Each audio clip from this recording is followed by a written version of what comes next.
So there's been a shooting at a mosque in California. This was posted on the 18th, and I believe it took place on the night of the 18th. Three people have been killed, and the two suspects were also dead, suicided each other. I don't know. Um, I don't know if one shot the other and then committed suicide, or if they both committed suicide. And then I got this video that I want to talk about afterwards because the shooters at this mosque were very young, 17 and 18 years old, very young to do something like this. And I think we have a youth problem in this country. Because the other thing I want to talk about is this video that's gone viral of this brawl in a Chipotle in DC. And I'll play it real quick so that you know what I'm talking about. This brawl here. I'm going to play it without the audio because it's just a bunch of noise. This brawl. Just like a dozen young men just beating the living shit out of each other. So we're going to get into that. But I think we have we have an epidemic in this country right now. But let's get into this first story. It's been a while since I've actually done more than one story. It's been a while. So we have from CBC, three suspects in California mosque. Or, I'm sorry, three killed in California mosque shooting. Two suspects also dead. Two teenage gunmen opened fire at a California mosque on Monday and killed three men before killing themselves a few blocks away. Police chief said a security at the Islamic Center of San Diego was among those killed, and the case is being investigated as a hate crime. So here's a big problem, right? They say it's a hate crime. Of course it was a hate crime. Of course. You don't just murder people for funsies. You don't go shoot up a fucking church because you want to. This hate crime thing, it's too much, and we'll get into that in a minute. About 2 hours before the attack, the mother of one of the suspects called to report that her son was missing. She feared that he might be suicidal. She eventually realized that several of her weapons were missing, along with her vehicle. So that's about the gist of it. It's about the gist of the story there. So they went to the mosque and they shot up the mosque. Now, I have been a big proponent of Islam is not compatible with the Western world. Okay, Islam is not compatible with the United States. I've been a big proponent of that for a long time. We are not compatible. We're not going to get along. However, I don't think this is the way to go about creating the change that I want to see. Okay, I think Islam is a disgusting religion. It promotes pedophilia. It promotes objectification of women. It is an atrocious. The whole thing is a human rights violation. Okay, it is just from beginning to end. I think it's abhorrent. So we're just putting that out there, just so you know my bias on Islam. Okay, and I am a Christian, so and I'm not saying we should bring back the Crusades, but I'm saying maybe we don't allow these people into America because they're the ones chanting death to America. However, that's just my bias. Okay, just airing out my bias here. What I think here is I think we have an epidemic of young people in this country. We've been sold a false bill of goods. We've been told for decades, for 10 years plus, oh, go work hard and you'll be able to buy a house and you'll be able to live the American dream and you'll be able to get a good job if you go to school and you'll have a nice car and a nice house with a white picket fence and you'll have some children and a dog and everything will be wonderful. And all we've seen my entire life, now these kids are a bit younger than me, about 10 years younger than me, so they're not quite there, but if their parents are young, they could have heard the stories of what we had, the meme, we had 24/7 Walmarts and dollar menus. Look what they've taken from us. And it's true. I think young people are seeing that things were unarguably better 10 years ago. When these kids were 8 years old, they remember 2016 going to Walmart at, you know, 11:30 because, oh shit, I need toilet paper, whatever. They still remember ordering off the dollar menu. They're old enough to remember these things, even though they were very young at the time. They still could remember these things, and they see these things are being taken from us. And it creates this anger and this hatred and this resentment. And then you look and you're like, well, who do I take this anger and hatred out on? And you look, and to your left, there's a bunch of people who are just like you, and you're like, well, they're just like me. Why would I take my anger and hatred out on them?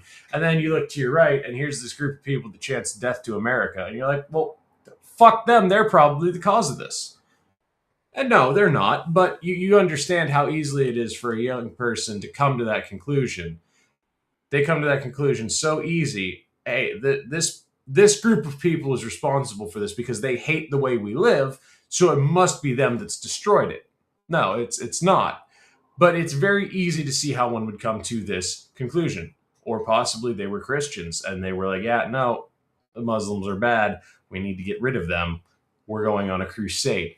Regardless of how it happened, the fact of the matter is this happened in a state that does not allow people to own firearms. I mean, yeah, you can own firearms, but it's a process. It's nigh on impossible. Okay, so I'm being a little hyperbolic here. You live in a country that doesn't allow you to own firearms, and if you are allowed to own it, you're not allowed to carry it. And if you are allowed to carry it, you're limited to a few rounds. You're not allowed to carry more than 10 rounds.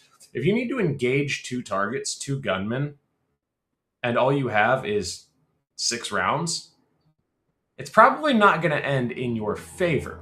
U.S. military studies show time and time again that whoever has the most ammo wins over and over and over again.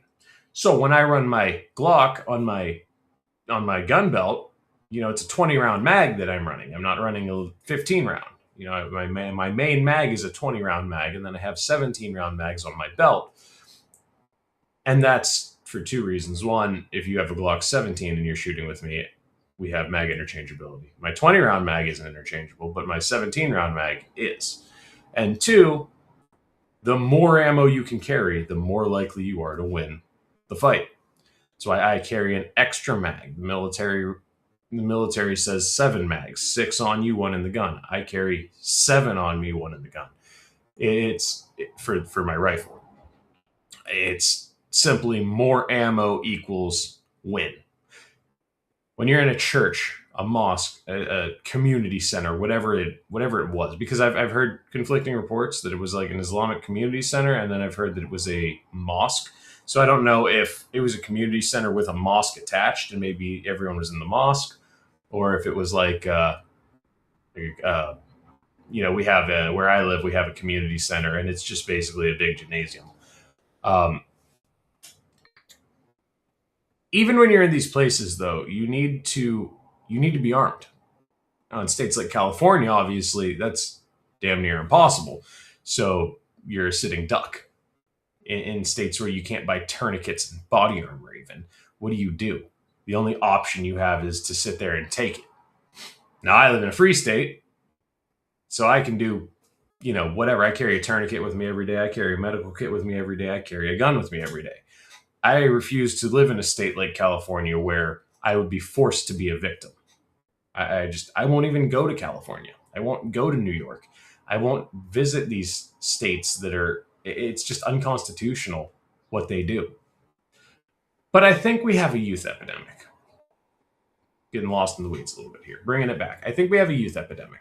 And part of the reason I say that is because of this video here. I'll show you the rest of the video. They call it the DC chimp out. I'm kind of getting tired of this term chimp out because it's real annoying in that everyone acts like this, but they use it as like a racial thing, like, oh, black people chimp out, and it's frustrating because While most of the time you see this behavior, yes, it is black people, white people do the same shit. Okay, you could say the dude that Kyle Rittenhouse shot that was in his face screaming, "Shoot me, nigga!" The white dude, the ginger, the pedophile. Yeah, you could say that dude was chimping out. I mean, it's stupid. But if you look, this is a fucking brawl. This is an outsider style rumble. This is a bar brawl in a Chipotle. They're throwing chairs, they're throwing haymakers, and these are all younger people. I don't know how this started. Now, like, here's a family. Here's a family hiding from this chaos. Why does this happen? Well, it's quite simple. We have young people who were promised the world. You get a good job and you work hard, they're promised the world. And then the world falls apart and you can't have it. And then we have the government that has incentivized for the past, I don't know how long, forever. The past forever. I don't know when it started. They've incentivized fatherlessness, especially in the black neighborhoods. They've incentivized fucking welfare state, especially in the black neighborhoods. They introduced crack and AIDS to the black neighborhoods to eradicate the black and homosexual populations. We have a government that has done atrocious things to the blacks, which is why I get so pissed off when people are like, "We were slaves." Motherfucker, 60 years ago, they were trying to get you hooked on crack to eradicate you. And you're mad about slavery 200 years ago? How about you worry about the thing that just happened? Some of these people are still alive. How about you worry about that? There's the famous one is the Tuskegee syphilis experiments, where they took black men from Tuskegee, Alabama, and some of them had syphilis and some of them didn't, and they said they were treating them for bad blood, in which case they didn't treat them for anything. They gave them placebos. And they said, "All right, come back." And they monitored the syphilis. They monitored the growth and the spread of the syphilis in Tuskegee, Alabama. They tried to say, "Hey, we don't know what's wrong with you. You have bad blood. Here's a treatment, and maybe it'll fix you. Keep coming back, though, and we'll give you a sandwich." I'm not joking. They gave them lunch because this was a very impoverished neighborhood. So they were like, "We'll give you lunch." And most of these people were like, "Man, a meal I don't have to buy, that saves me some money. I'll do whatever they want." And these people went for decades living their life with syphilis. They could have been cured. We had a cure at the time. They didn't cure it. Instead, they wanted to see, hey, what happens here? What happens if we let this go a little bit longer? What happens if we push this a little bit harder, a little bit farther? What happens? I'll tell you what happens. These people got sick and died from the syphilis. No apology, no nothing. The crack epidemic, where the government introduced crack and AIDS into the impoverished black neighborhoods to try to eradicate the blacks and the homosexuals, is what it was. I don't know why they say they did it. They probably don't say they did it, but they were trying to eradicate the black and impoverished, or I'm sorry, the black and homosexuals. It's infuriating, and so we have kids now looking at the awful things the government has done to American citizens, and all we see is more forever wars. The cost of fuel is going up. The cost of living's on the rise again. We see war in the Middle East again. And we're like, what am I supposed to do? You're fucking me every step of the way. And so when you get a group of people and someone gets pissed off, they're like, I got nothing to live for. Fuck it. Yeah, I'll fight you in a Chipotle. If I die, I die. I don't care. There's nothing worth living for. And you get this mindset of, what the fuck? What am I going to work for? Okay, I can't tell you how many times my wife and I have this conversation. And I'm like, man, I really wish I didn't have to go to work because I hate paying taxes to these people who are then taking my tax money to the Middle East and blowing people up. And you wonder why they hate us. You wonder why they stand there and chant death to America. Now, I will say, Islam, that's kind of their thing. They want to destroy everyone who's not Islamic. That's kind of their thing, which is why I don't think they should be in a country that's founded on Judeo-Christian values. You know, we got the Muslims and the Jews that have been at war for fucking centuries. They don't know it's a Hatfield and McCoy thing, and we're over here funding the fucking or the Jew side of the rebellion, I guess you would call it. And it's like, why am I paying for their war? Why am I paying for this? And I'm not one of those people that blames the Jews for everything. I blame the Jews for the things the Jews should be blamed for. I blame them for getting us involved in this war because they pull my brother's a Marine and he'll kick your ass, referring to the United States every time they start shit. Now we're just involved because it be what it be, I guess. I blame the Jews for that. I don't blame the Jews for everything. You know, I don't think the Jews killed Charlie Kirk. I mean, a lot of people do. A lot of people believe that. It is absurd to me how many people believe the Jews killed Charlie Kirk. I digress. I am at a point, and a lot of people are at a point where it's like, why do I pay taxes? All you do with my tax money is fund wars and blow brown people up. Which, I mean, based, I guess, if you're going to steal from me, you might as well go commit a couple war crimes with the money you stole. But counteroffer, stop stealing my fucking money. So that when I go to Chipotle and someone fucking looks at me the wrong way, I'm willing to throw down because I'm so pissed off because you keep robbing me and everyone I know blind. Okay, I've got friends. My friend and I were talking about taxes one day.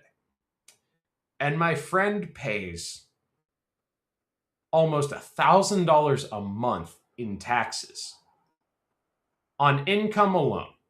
Not counting sales tax, not counting tax on gas, not counting any other taxes. Just income tax. He pays almost $1,000 a month. Now, he makes about $900 a week. He's paying a week's wage to the government. It's absurd. It's about $200 a week. It's absurd. It's a little bit more than that. It's not exactly 1,000, but it's like he's paying like a week's wage in taxes. And he's struggling because he works and his wife does not. His wife is a stay-at-home wife. She doesn't work. It's just him. She shouldn't have to work. And so we see, okay, can't buy a house. These black kids in this case, they're like, well, I can't get out of the ghetto. There's no jobs. There's no jobs in the hood. There's no good fucking, no good car dealerships in the hood. So I can't buy a good car that's going to get me to a job that's out of the hood. Can't get out of the hood. You got a criminal record by the time you're 17. You know, it's like, you can't get hired anywhere. Can't get a job. Can't get a good start anywhere because the jobs in the hood want to pay minimum wage. And I've worked plenty of jobs in the hood. I worked lots of jobs in the hood. And you know what? A lot of these people, when I worked these jobs in the hood, and I worked with some of the most thugalicious people you've ever met, they're good people, man. They're good people. They're like, man, I just want to fucking, I worked with some young guy, like 20, 21, and he's like, man, I got 2 kids. I'm trying to do right. I'm trying to go straight. I don't want to get involved in the shit that I was involved with when I was younger. I want to get involved I want to do right by my family. I want to have a family. I want to get my family out of the hood, and I want to I want to live the dream. But you can't, because inflation is through the roof, because the cost of living is through the roof, because the housing market is through the roof. And you have someone who's like, man, I want to live the dream. I really do, but I can't because the government has destroyed the dream. They've ruined it. I understand why people are shooting up churches. I understand why people are brawling in fucking Chipotle. I understand why we're seeing this violence.